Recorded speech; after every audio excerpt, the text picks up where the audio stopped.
Bonjour à tous, soyez les bienvenus dans l'hebdo de la ville de Valenciennes. Dans cette édition, nous donnerons d'abord un coup de projecteur sur les travaux de réfection totale dont va bénéficier le faubourg Sainte-Catherine. Après la plaine, la ville se tourne désormais vers ce quartier qui n'a pas été rénové depuis plus de 30 ans. Ensuite, nous reviendrons sur le mois d'Octobre Rose, dont la ville est un partenaire actif avec l'association Pink Bras Bazar, au programme campagne de sensibilisation dans le hall de la mairie et exposition de soutien-gorge customisé. Enfin, la remise des prix aux participants au concours des Maisons Fleuries, c'était vendredi soir. 91 personnes ont été récompensées pour le fleurissement de leur habitation et par là l'embellissement de la ville. 35 ans que le faubourg Sainte-Catherine n'a pas bénéficié de travaux. Et au terme de la réunion publique qui s'est tenue la semaine dernière en salle Pierre-Richard, les riverains peuvent être rassurés. C'est une rénovation en profondeur que la ville leur propose, après celle du quartier de la Plaine. 4 millions d'euros vont être investis pour la réfection totale de ce quartier. D'abord, ce sont les réseaux d'assainissement qui seront redimensionnés par le SIAV. Ensuite, les voiries seront refaites à neuf. Le projet prévoit aussi la végétalisation des placettes, la création de places de stationnement matérialisées, l'installation de plateaux ralentisseurs et la mise en place de pistes cyclables. Tout ceci bien sûr aux normes d'accessibilité pour les personnes à mobilité réduite. 10 rues au total sont concernées, c'est un énorme chantier. On écoute le député-maire Laurent de Gallet. On est dans la continuité de ce qu'on a annoncé, c'est-à-dire un service de proximité fort. Les habitants ont besoin de se rendre compte que cette ville se transforme et qu'elle ne se transforme pas qu'en son centre. On a fait la place d'Armes, l'hypercentre, le tramway, voilà. On a fait les quartiers au travers de l'ANRU, qui est un dispositif spécifique. Et il nous fallait maintenant rattraper le dernier trou dans la raquette, c'est-à-dire un service de proximité et changer le quotidien des Valenciennois dans les autres quartiers. Et voilà, je crois qu'il y avait une attente forte de la part des riverains. Alors, ce genre d'exercice est toujours intéressant parce que ça permet aussi de sentir un peu l'air du temps et les problématiques récurrentes qu'ont les gens. Et au-delà de la transformation et de la rénovation urbaine au fond de ce quartier, on va en profiter pour traiter un certain nombre de choses. On va regarder la possibilité demain d'installer des colonnes enterrées pour éviter que les poubelles ne stagnent sur les rues. On va travailler sur les problématiques de stationnement, les arrêts minutes, les emplacements pour les poubelles également dans les collectifs. Et au regard des travaux réalisés à la Plaine, les riverains seront ravis. D'autant qu'au-delà du projet lui-même, plusieurs sujets du quotidien ont pu être abordés avec le maire. On les écoute. J'habite rue de la Digue. Moi, la première problématique en ce qui me concerne, c'était un problème d'eau usée, d'égout. Depuis des années, les odeurs sont insupportables, surtout l'été. Et là, ça répond à ma question, puisque le réseau d'assainissement va être fait. Le deuxième problème, c'était le problème de stationnement. Pour ma part, je suis contre un stationnement payant parce que pour moi, c'est encore un impôt en plus. Mais monsieur le maire a répondu à notre question. Alors donc, c'est-à-dire c'est clair. C'est-à-dire que le stationnement, d'après ce que j'ai entendu, serait gratuit pour le premier véhicule et avec un tarif dégressif pour les autres véhicules. Bon, je trouve que c'est raisonnable. J'habite 3 allées des Arbalétriers au chemin des Planches à Valenciennes.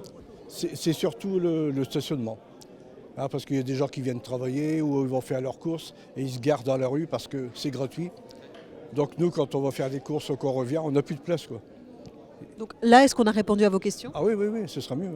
Et moi, je suis pour le stationnement payant. Ce que j'en pense, c'est que ça va être très bien par rapport à ce qui est maintenant. Ça va être plus moderne, on va pouvoir mieux se garer. Ça va donner un autre style aux rues, ce sera bien, quoi. Voilà, côté calendrier, le démarrage des travaux est prévu pour mars, car avant le SIAV doit s'occuper des réseaux. Le chantier ville commencera donc en mars, pour se terminer en août. On vous parle maintenant d'Octobre Rose, et pour la 11e année consécutive, octobre est le mois de la mobilisation contre le cancer du sein. Malgré les progrès thérapeutiques, le cancer du sein reste un enjeu de santé publique majeur, dans notre région d'ailleurs. On constate une surmortalité de 30% par rapport aux statistiques nationales. Cette année encore, l'eau rose bonbon des fontaines en témoigne. La ville de Valenciennes s'est mobilisée afin de sensibiliser les femmes au dépistage organisé. En partenariat avec le groupe médical des Dentelières et l'association Emera, une campagne de sensibilisation et d'échange avec des professionnels de la santé s'est tenue dans le hall de l'hôtel de ville. On écoute Sandra Séverin, radiologue du groupe médical des Dentelières, qui s'exprime sur le dépistage et la nécessité de se faire dépister. Alors, le dépistage organisé du cancer du sein est proposé aux patients de 50 à 74 ans, puisque c'est dans cette tranche d'âge que l'on trouve le plus de cancer du sein. Et il consiste en une mammographie tous les 2 ans. Donc les patientes sont convoquées par le biais d'une prise en charge par l'association ADCN dans le département. Et donc cette prise en charge leur permet de réaliser une mammographie auprès des radiologues agréés. Peu de femmes se font dépister finalement.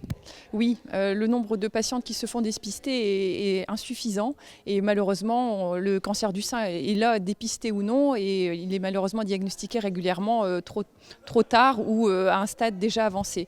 Et on sait que plus le cancer est dépisté tôt, meilleur est le pronostic. Alors une bonne partie d'entre elles redoutent le diagnostic, la crainte du verdict entre guillemets, et puis une autre partie de la population se néglige et ne se sentant pas malade, ne souhaite pas réaliser ce dépistage. Mais en dessous de 50 ans, que se passe-t-il ?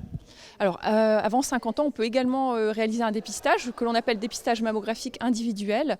Donc, à partir de 40 ans, il est recommandé par une mammographie tous les 2 ans, par le biais de la prescription du médecin traitant ou du gynécologue. Et pour dédramatiser du coup ce dépistage, des ateliers de customisation de soutien-gorge étaient proposés par l'atelier de réinsertion à 4 épingles. L'initiative vient de l'association Pink Bras Bazar, créée à l'initiative d'une franco-canadienne elle-même atteinte d'un cancer du sein. Ces soutiens-gorge customisés ont en effet été vendus et les fonds récoltés sont remis à Pink Bras Bazar. On écoute Natacha Flageolet, coordinatrice de l'événement.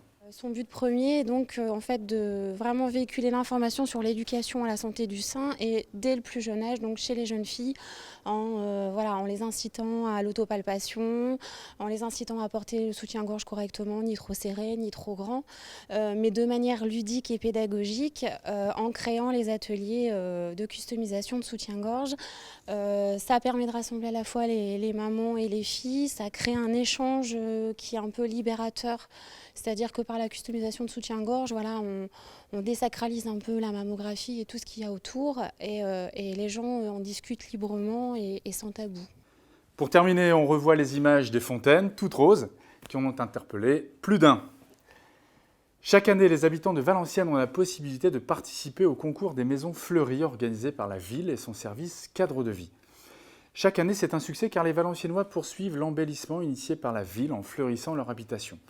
Ce concours constitue en effet une reconnaissance par la commune des actions menées par ses habitants en matière d'ornement. La ville de Valenciennes a reçu cette année 91 candidatures réparties comme suit. Les maisons avec jardinet visible de la rue pour 54 candidats, les balcons, fenêtres et façades visibles de la rue pour 28 candidats et enfin les jardins potagers pour 9 candidats. Cette manifestation existe depuis très longtemps et la ville y tient. La ville qui attend le verdict du jury national des villes fleuries pour l'obtention de sa 4e fleur. On écoute le député-maire. Ça fait de très nombreuses années que cette manifestation perdure. Non seulement elle perdure, mais elle prend une ampleur. Les parents qui ont participé pendant de nombreuses années font participer leurs enfants aujourd'hui, parfois leurs arrière-petits-enfants, parce qu'il y a une vraie dynamique et un vrai attachement à l'embellissement. Et au fond, ça accompagne le travail de rénovation urbaine qu'on a pu faire dans les quartiers. Les gens se retrouvent dans un environnement complètement transformé, complètement renouvelé, complètement changé. Et c'est leur façon de nous faire aussi un clin d'œil en disant « mais voilà, vous avez fait votre part du travail, et bien nous on va faire en sorte que ce quartier qui est beau soit vraiment très beau ». Et donc ils participent en traitant leur jardin, leur balcon. Et au fond, la propreté et l'embellissement de la ville, comme la sécurité, sont les 3 piliers de la politique municipale. Les équipes de la ville font un travail remarquable sur le sujet d'embellissement et on est heureux au fond de l'accompagnement et de l'amplification que donnent les Valenciennois dans le cadre d'embellissement de leur jardin, de leur balcon. Et je pense que c'est de nature à nous aider et à nous accompagner pour avoir cette fameuse 4e fleur pour laquelle nous avons été audités il n'y a pas très longtemps. Le jury a été agréablement surpris et impressionné. On attend le verdict, mais en tout cas, cette manifestation, vous l'avez souligné, elle est importante. C'est un moment festif important, partagé par de nombreux Valenciennois et vivement l'année prochaine. On écoute maintenant les réactions de 2 vainqueurs, monsieur et madame Dehon, le 3e prix des Maisons Fleuries, et Marguerite Despinois, le 1er prix des Balconnets Fleuris. C'est la première fois que vous participez ? Non, ça fait 5-6 ans qu'on participe. Tous les ans on participe, mais si vous voulez, on améliore d'année en année. L'année prochaine, on essaiera encore de faire mieux. C'est la première fois que vous remportez un prix? Ah, comme ça, oui. Oui, Comme ça, oui. Souvent, on est tout le temps 7e, 8e, Voilà. mais jamais 3e. Voilà. Jamais, jamais, jamais. Il y a une grande différence au niveau du prix? Oui, l'année dernière, on a eu 120, ici, j'ai eu 180. Donc, c'est quand même plus appréciable. C'est ce qui permettra de racheter. D'investir pour l'année prochaine pour les fleurs. Voilà. Madame, elle regarde sur Internet, et puis pour voir s'il y a des fleurs, ou alors on regarde les portages à la télévision pour voir s'il y a la mode, comment c'est fait, si vous voulez. Alors, c'est vous qui choisissez les fleurs et c'est monsieur qui jardine? Voilà, tout à fait. Tout à fait. Moi, je lui dis, tu fais ça, là, là et là, et puis voilà, qui il fait. C'est Voilà. elle la chef, si vous voulez. C'est elle qui commande, puis c'est moi qui fait les travaux, si vous voulez. Vous êtes une équipe, quoi. Voilà, une équipe c'est deux. Avec l'argent, qu'est-ce que vous allez faire? Je vais racheter mes fleurs pour l'année prochaine. Ça va vite, vous savez, à la première année ça coûte parce qu'on a les bacs, on a tout ça acheté. Mais maintenant on garnit et moi c'est ma passion. Hein. Mes fleurs, ça... Pourquoi vous jardinez justement? Voilà. Pour passer mon temps et puis je trouve que c'est pas mal. Entre la garde des petits-enfants et les fleurs, ça change. Et félicitations aux 91 participants qui sont tous repartis avec un cadeau. Comme chaque semaine, voici quelques idées de sorties. Sachez que la ville organise une marche de mobilisation pour le mois d'Octobre Rose. C'est ce dimanche 18 octobre. Départ à 9h30 depuis le parking L'Acuson pour aller vers l'étang du Vignoble. On continue avec de la musique et le concert d'automne de l'Orchestre d'harmonie de Valenciennes. En soliste, Maxime Delattre au trombone et Jean-Baptiste Renaud au tuba. C'est dimanche 18 à 11h à l'auditorium Saint-Nicolas. Enfin, on termine avec la Marche Bleue du Vignoble. C'est samedi 17 octobre en collaboration avec les Jardins du Cœur et les comités de quartier dans le cadre de la Semaine Bleue. Un circuit de 4 km qui démarre à 10h et qui se termine à 17h. Départ devant le restaurant Le Feu au Lac. Au programme, une visite des Jardins du Cœur, 45 parcelles des jardins familiaux, promenade dans les vignes. Il y aura aussi un pique-nique sous tonnelle avec boissons et desserts offerts et une dégustation avec modération évidemment de la cuvée du vignoble de Valenciennes. Toute information au 03 27 22 43 80. Voilà, c'est terminé pour cette édition. Je vous souhaite une excellente semaine. Portez-vous bien. Bye bye.